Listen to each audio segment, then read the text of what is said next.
Ball race. Ball race PCX. Ito, tanong mo lang.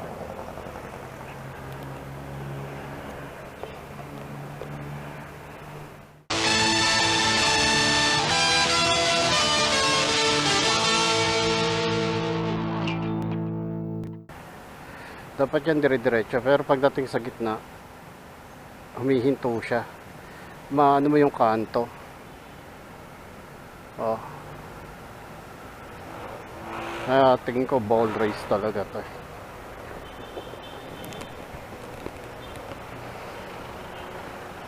Yung pressure niya sa gulong, binago ko na yan eh. Simula nung napavulcanize ko. Tapos yung gulong niya naman sarap din naman kumakalog. So 10K pa lang yung odo nito. So nag-research nga ako. Isa rin pala sa issue ng Honda PCX 160 yun. Pero hindi lahat Pag natsambahan ka lang, yung ball race, walang may grasa pero konti. Ganon. Parang yung ano nila sa nut, yung sa pulley. Ganon din, walang grasa. Hindi ko nga alam kung tamad lang talaga sila maglagay ng grasa sa factory. O talagang binibilisan lang nila yung gawa. At kung maglalagay sila ng grasa, konti lang. Dami namang ano talaga. Ang daming magpapatunay na konti yung grasa na nilalagay nila dun sa PCX 160. Do, ano nga yun? Yung mga kaso na yun talagang hindi naman ganun din karami pag natsambahan ka talaga. Anyway, tignan natin kung magkano. Labor sa Moto Central 650. Sinubukan ko naman magpagawa sa labas. Ang problema, yung shop na gusto kong pagawaan, sarado. So sabi ko, okay na rin na sa Honda dealer ako magpagawa kasi at least genuine naman yung ikakabit na na mga parts.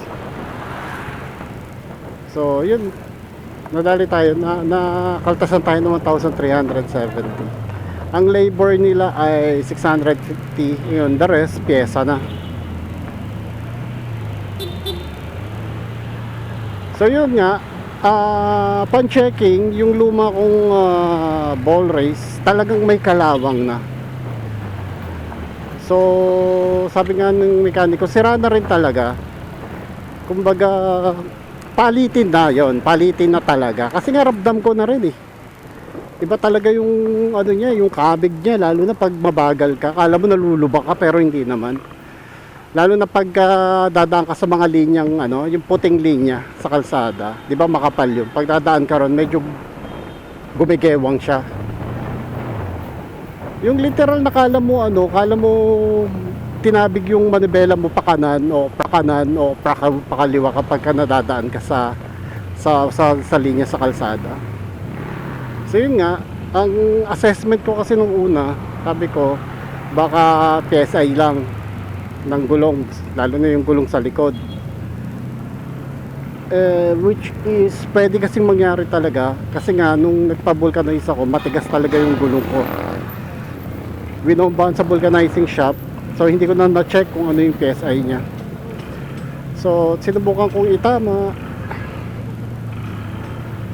Pagkatapos gumanda naman yung handling nya, pero nandun pa rin yung yung kabig niya talaga.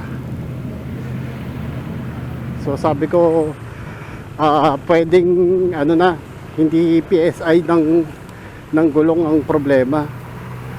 So ang sabi ko, baka naman bearing ng unahan kong gulong. So chinek ko, kinalog-talog ko, wala, hindi naman talaga. So nag-decide ako na talagang tingin ko ball race na. Hindi naman ako nagkamali.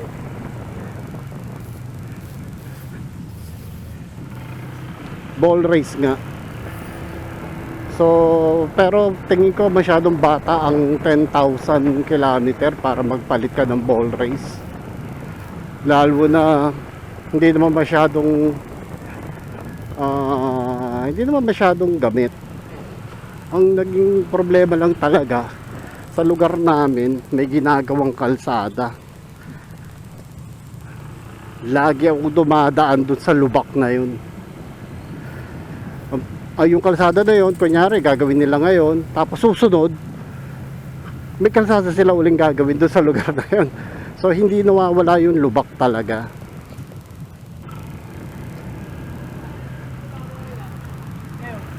So yun na nga, nung tinignan ko yung lumang ball race nga ng PCX, kalawang na siya. Sabi ko nga sa bakit parang walang grasa? Meron daw yon pero konti lang talaga.